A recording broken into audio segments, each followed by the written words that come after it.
संजीदा मफाहिमत की कोशिश है और अगर दुश्मन से सीज फायर हो सकता है तो फिर अंदरूनी सियासी तनाव खत्म क्यों नहीं हो पा रहा है हमारे मुल्क में? सियासी तनाव क्यों खत्म नहीं हो सकता, लेकिन पीटीआई किस सम्त में जा रही है? बैरिस्टर गौहर को चेयरमैन इमरान खान ने बनाया था। जब बनाया था तो फिर पार्टी भी उनको फॉलो करे जो वो हुक्म दे। महमूद खान अचकज़ई पीटीआई के नहीं है, लेकिन इमरान खान ने कहा कि उनको अपोजिशन लीडर बना दे। राजा नासिर अब्बास साहब पीटीआई के नहीं है, लेकिन सेनेट में अपोजिशन लीडर इमरान खान ने बनाया। तीनों ने फैसला किया कि मुज़ाकरात करनी चाहिए, मुफाहिमत की तरफ बढ़ना चाहिए। लेकिन हुआ क्या, जैसे ही उन्होंने ये बयान दिया तो अलीमा खान ने फौरी तौर पर रिएक्ट किया और उसने कहा कोई मुज़ाकरात नहीं होंगे। फिर पुख्तनख्वा हुकूमत को इशारा किया और सुहेल अफरीदी ने लाहौर पर चढ़ाई कर दी। वहां जाकर उन्होंने बहुत जारहाना बयानबाजी की। ठीक है, सुहेल अफरीदी से ये सवाल गलत थे जो सहाफ़ियों ने पूछे। ड्रग्स के हवाले से मुंतखब वज़ीर आला से ऐसे सवालात नहीं पूछे जाते, लेकिन मामलात को देखे। अलीमा खान मुज़ाकरात की मुखालिफत करने लगी, पुख्तनख्वा हुकूमत लाहौर पर चढ़ाई करने लगी। तो जब ये पार्टी के अंदर इस तरह के कॉन्फ्लिक्ट हो, इस तरह के मुतज़ाद रवैये हो, पार्टी की लीडरशिप एक हो, चेयरमैन बैरिस्टर गौहर है, अपोजिशन लीडर कौमी असम्बली में अचकज़ई साहब है, सेनेट में राजा नासिर अब्बास है, पीटीआई की पॉलिटिकल कमेटी मौजूद है, लेकिन फैसले अलीमा खान कर रही है। वो मुंतखब वज़ीर आला को भी हटा रही है। वो पॉलिटिकल कमेटी और मुज़ाकराती कमेटी जो है पार्टी के बड़े, तो उनकी राय को भी रद्द कर देती है। तो फिर इन हालात में पीटीआई क्यों ये तवक्को रखती है कि उनके साथ मामलात में नरमी आएगी और उनके लिए बेहतर सूरत हाल? पहले वो अपने आप को ये कि क्या पीटीआई के अंदरूनी इख्तलाफात हुकूमत से मुज़ाकरात की राह में रुकावट हैं, और क्या समझते हैं आप कि कब तक इस तरह का सिलसिला जारी रह सकता है? इख्तलाफात तो मैंने पहले भी आपको बता दिया। अलीमा खान के पास तो पार्टी का कोई ओहदा नहीं है। बिल्कुल, वो उनका कुल स्टेटस तो सिर्फ इमरान खान की बहन का है कि वो इमरान खान की बहन है, लेकिन वो इतनी ताकतवर खातून है कि उन्होंने अली अमीन गंडापुर को पलक झपकते में फारिग करके घर बिठा दिया। तो जब एक पार्टी के अंदर ये सूरत हाल हो तो फिर कहाँ से मुज़ाकरात होंगे, कहाँ से मामलात आगे बढ़ेंगे? फिर तो सब लोगों को एहसास है। शेर अफजल मरवत की मिसाल सामने, उसने वो मुश्किल हालात में पुख्तनख्वा में निकला, जलसे करने लगे, लेकिन जैसे ही अलीमा खान के रडार पे आया तो वो फारिग हो गया पार्टी से, पूरी पार्टी से निकाल दिया। अली अमीन गंडापुर मामलात को चलाने की कोशिश कर रहे थे, लेकिन अलीमा खान को गवारा नहीं था और अलीमा खान ने फारिग करके भेज दिया।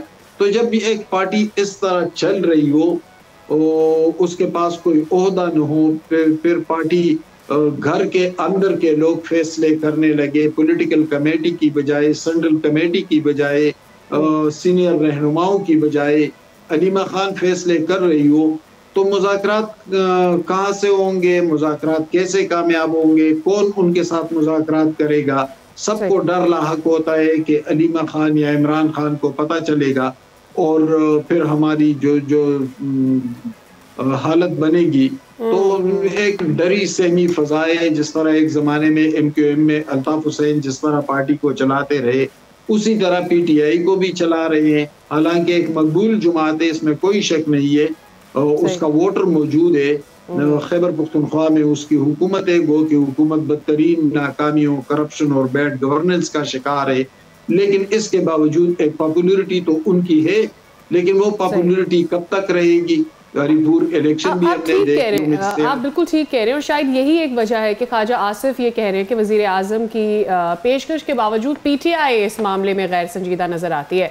तो क्या हुकूमत वाकई मुज़ाकरात चाहती है या सिर्फ ये सियासी बयानिया बनाया जा रहा है ताकि एक शमूलियत नजर आए गवर्नमेंट की तरफ से इस मसले को सॉर्ट करने की? 8 फरवरी को एहतजाज की कॉल तो उन्होंने दी है, लेकिन उनकी एहतजाज की ताकत और फ्रिक्वेंसी तो इतनी नहीं होगी یعنی جب پاپولرٹی میں کوئی ڈینٹ بھی نہیں آیا تھا، جب ہری پور الیکشن بھی نہیں آ رہے تھے، جب اتنے خوفناک کرپشن سکینڈلز نہیں آئے تھے، تو اس وقت کوئی ڈینٹ نہیں کر سکے تھے۔ 4 اکتوبر اور 26 نومبر والے احتجاج ہمارے سامنے، تو پھر اب کیا کریں گے؟ تو دونوں طرف پی ٹی آئی منتشر ہے، مسلم لیگ کے پاس اختیار نہیں ہے، پیپلز پارٹی سندھ تک محدود ہے، تو ایک انتشار نمایاں ہے سیاسی منظرنامے میں، اور اس سے کسی بڑے توقعات اور اس کے نتائج کی امید نہیں رکھی۔ ویسے کی سیاسی بصیرت کیا کہتی ہے؟ ابھی جو سال شروع ہونے والا ہے کل سے، واقعی سیاسی مفاہمت کا سال بن سکتا ہے، یا پھر یہ سزاؤں تصادم کا تسلسل رہے گا؟ جو موجودہ سیاسی ماحول ہے، کوئی درمیانی راستہ نکالنے والا کردار سامنے آپ کو آتا نظر آ رہا ہے؟ جو ہماری سیاست ہے وہ تو ہم کوئی مضبوط جمہوری ملک تو ہے نہیں، یہاں تو پلک جھپکتے میں وہ سارا منظرنامہ تبدیل ہو جاتا ہے۔ 2022 اپریل 2022 تک نواز شریف کے ساتھ کیا کچھ ہوتا رہا، ان پہ مقدمات تھے بہت سارے، جیلیں تھی، صعوبتیں تھی، ان کا خاندان مریم نواز سمیت جیلوں میں تھا، لیکن پھر اچانک منظرنامہ بدل گیا، پھر وہ سارے کیسز بھی واپس ہونے لگے، پھر نواز شریف اقتدار کی طرف بھی آئے، اس کے بھائی وزیر اعظم ہیں، ان کی بیٹی پنجاب جیسے صوبے کی وزیر اعلیٰ ہے، تو سارا منظرنامہ اچانک بدل گیا تھا۔ اس لیے بدل گیا تھا کہ اسٹیبلشمنٹ بہت طاقتور ہے، وہاں پر یقیناً ایک انسٹیٹیوشنل پالیسی بھی ہوتی ہے، لیکن افراد بھی ہوتے ہیں، افراد کے مفادات سے وہ تصادم ہو تو پھر منظرنامہ بدل جاتا ہے، جس طرح باجوہ کے مفادات سے تصادم ہوا تھا عمران خان کا، جس طرح فیض حمید طاقتور نہیں رہے تھے، جس طرح اسٹیبلشمنٹ کے اندر نئے لوگ سامنے آئے تھے، بہت طاقتور بھی بنے، تو عمران خان کی سیاست کے ساتھ بھی جو ہوا، جو ہو رہا ہے، تو یہ تو اچانک سب کچھ ہوا، ایبرپٹلی ہوا تھا۔